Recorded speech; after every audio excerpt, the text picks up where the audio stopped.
I've never been to prison before, but if I did, I can imagine I would probably be the Kingpin pod boss. That's my French vanilla fantasy, and I won't let anybody rain on my parade. SHAWSHANK Redemption. You seen it? You read it? Well, let's drop Rita Hayworth out of the picture and let's focus on a 1994 prison drama directed by Frank Darabont. Sorry, Mr. Stephen King. Please don't kidnap me and feed me to your hamster. It's not my fault I can't read.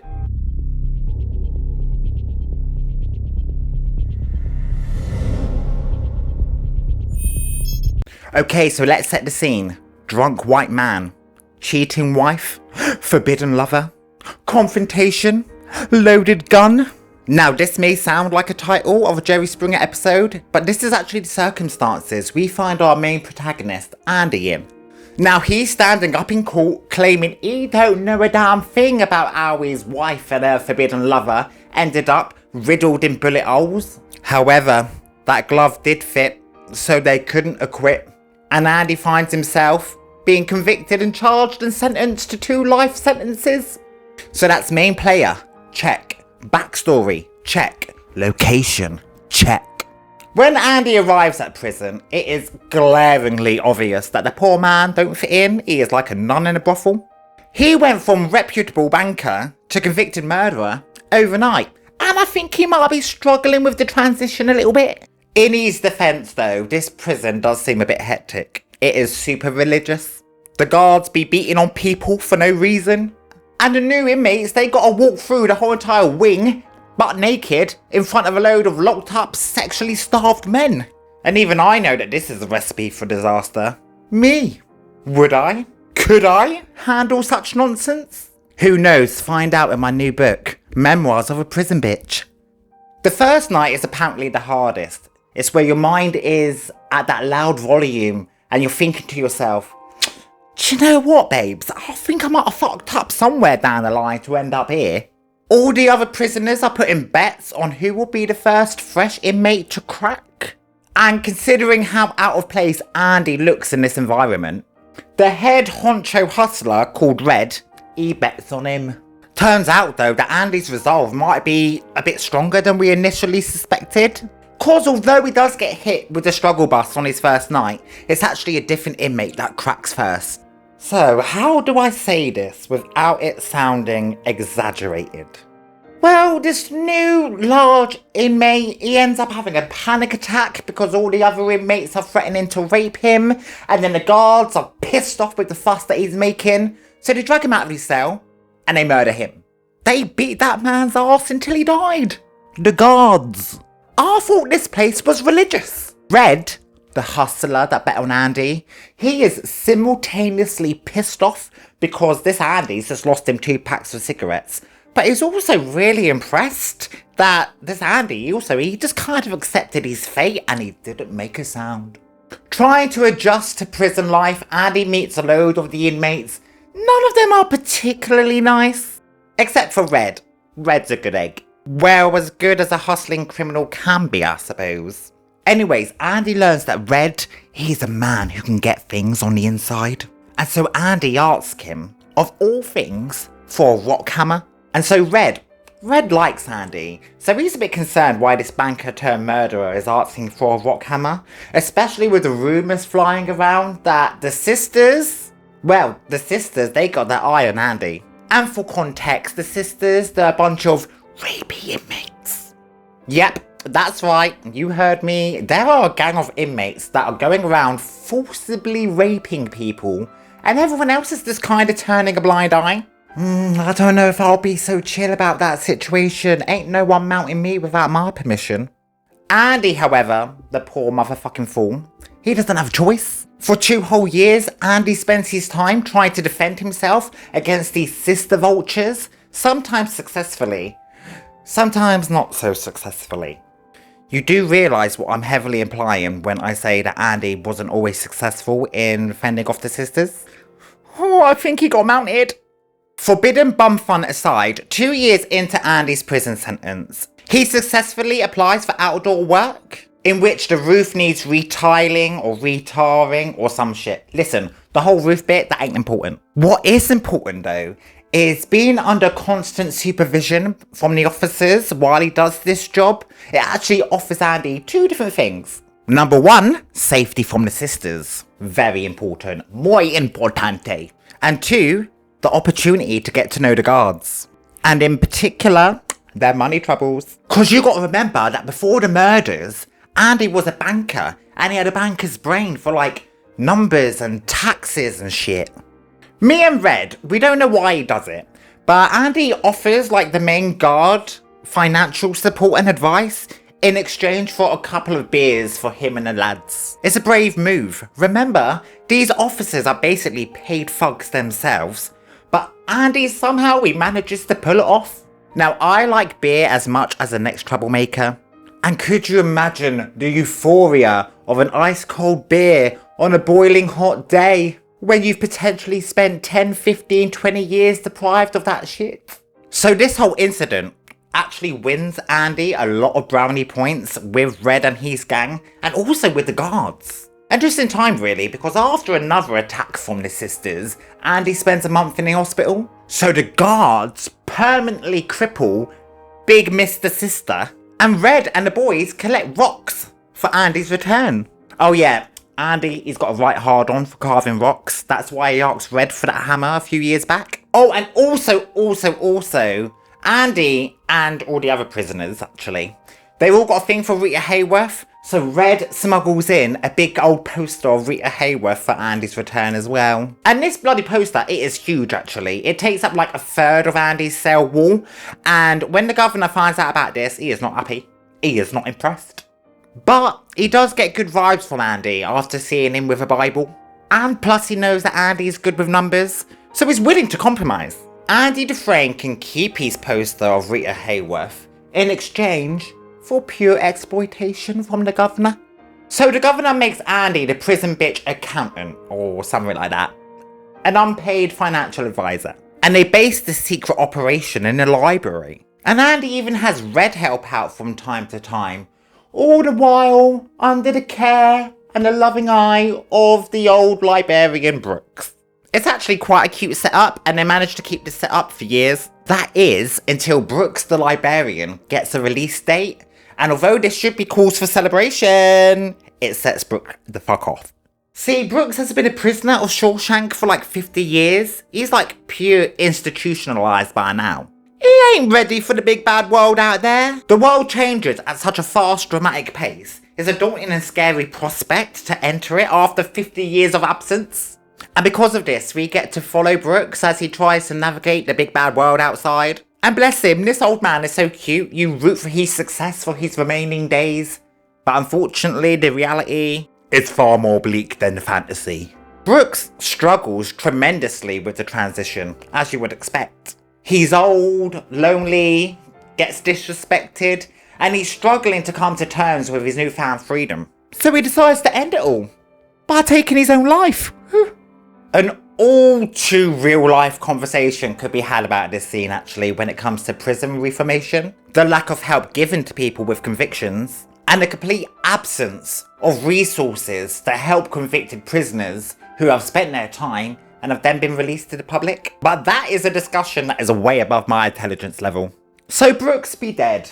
Boo! But Andy gets new books for the library. Yay! Back at the prison, Andy turns Shawshank into a nightclub by blasting music over the intercom. Whoop whoop. Then he gets beat and put in a hole for it. Womp womp. But after 10 years, Andy has reformed the library, bringing education, escapism and music back into the place. And by this point, he and Red, they are practically pod bosses. He's also balancing the books for Shawshank, so he knows every single detail of the prison's incomings and outgoings. And let me tell you, the warden, I know I've been calling him the governor this whole time, but the warden himself, he is a dodgy bastard. Ooh, there is some serious fraud going on behind the scenes here. Bit of tax evasion here, bit of embezzlement there. Ooh, Andy is a busy boy. So far we know that Andy is helping the warden commit fraud, doing everybody's taxes, running the library, carving rocks. And on top of all of that, he tutors other inmates towards getting their GED. One of Andy's students is a new inmate called Tommy. And busy boy Andy, he needs a new project, so he nominates Tommy to be that project. Well, Tommy, he is thick as shit. Relatable, babes. He knows nothing. Except, he knows everything. Cause that bitch comes with the plot twist. Cause Tommy, who's been in and out of prisons, up and down the country his whole damn life, he's met a bunch of dodgy bastards. With a bunch of dodgy stories about a bunch of dodgy shit. And as it turns out, there was an inmate from Tommy's past who is apparently singing from the rooftops taking credit for the double murder that Andy's been convicted of. So, hold up, pause, shit the bed, hold on tight, I'm scared. What the fuck? Andy's been innocent this whole time? We have to tell everybody. And Andy, he's got the same idea. It's a shame that the man he's helping embezzle prison funds for don't believe him. In fact, he's furious at the prospect of losing his free labour, so he tells Andy, "You're a motherfucking liar," and then he throws him into solitude for a month for good measure. All cause my man is innocent and has served 19 years of his life for a crime he didn't even commit. Shit, dude, you probably should have done it if you're gonna get accused and punished for it anyway. But wait, I'm not even finished with the bloody warden's shenanigans. Not only has he thrown Andy in a hole for a month, he also destroys Andy's current project. And by current project, I mean Tommy. And by destroy, I mean he fucking kills him. What the fuckity fuck is happening in the walls of SHAWSHANK? This warden's supposed to be a God-fearing man, remember? The prison's supposed to double as a religious institute. And I'll be frank in admitting that I have not read the Bible from back to front, but I'm sure there's a passage in there somewhere that states, "Thou shalt not murder in cold blood the man who can testify for the other man that I've exploited for years in order to commit prison fraud." I'm pretty sure that's a direct quote. And then the warden, he gloats about his antics to Andy and promises to exploit him more and more because he's in a position of power, and Andy, he has no rights except for another month in solitary confinement. So after 2 whole months in solitary confinement, Andy returns. But my man is different. I can't really explain it. He's got like that determined look in his eye. His conversations are foreboding. His actions deliberate. It's confusing and concerning, especially for Red. See, Andy asks Red to go to a very specific place in the world, should he ever get released, for there would be something of great importance. Like, what the fuck does that mean? I mean, logically I know what it means. The instructions were very clear and precise, but what? Huh? And now Red is convinced that Andy's gone commit suicide, and I'm like, what? It was only a second ago Andy was talking about dreams of owning a hotel in Mexico, and now you're telling me that was all in vain? So Red, he is full of dread that night, and he's thinking that his friend's gonna be gone come morning time. And funnily enough, Red was both right and wrong at the same time. Cause come morning time, Andy do be gone. R.I.P. babes. Just kidding, it's so much better. Whew. I get chills just think about how this all plays out. Such amazing storytelling in this movie. 10s across the board. So you remember that rock hammer Andy asked Red to get him like 20 fucking years ago? And remember those huge posters that Red got Andy for his cell walls? Wow. Well, Andy's only gone and spent the last 20 years chipping away at the cell wall that lays behind the poster.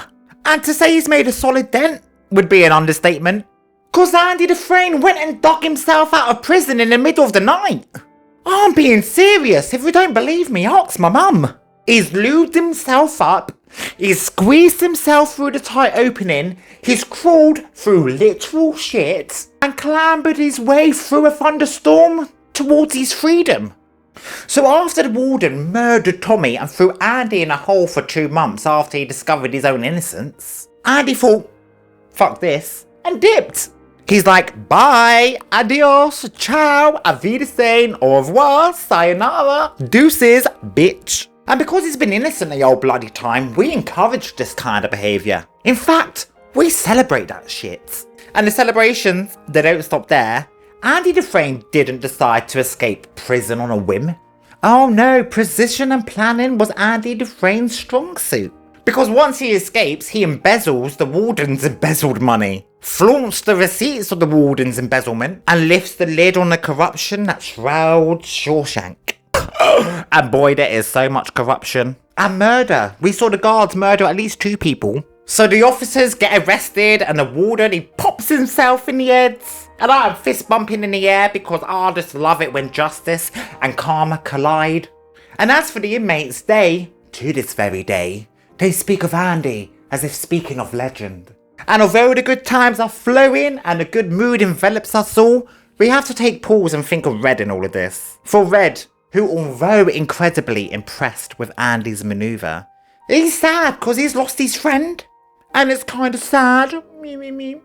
Well, the B-plot of this movie has been all about Red. He's a convicted, confessed murderer who has spent the majority of his life behind bars and he keeps getting denied parole. So many rejections that Red, he don't even give a fuck anymore. He ain't even entirely sure he wants his freedom. It might be serving Andy well, who's on his way to Mexico, but it didn't work out for poor old Brooks, did it? Well, you'll never guess what. Whether he likes it or not, Red got approved parole. And this leaves him in a really weird limbo moment where he's like, and now what? He don't know anyone, anywhere, anything.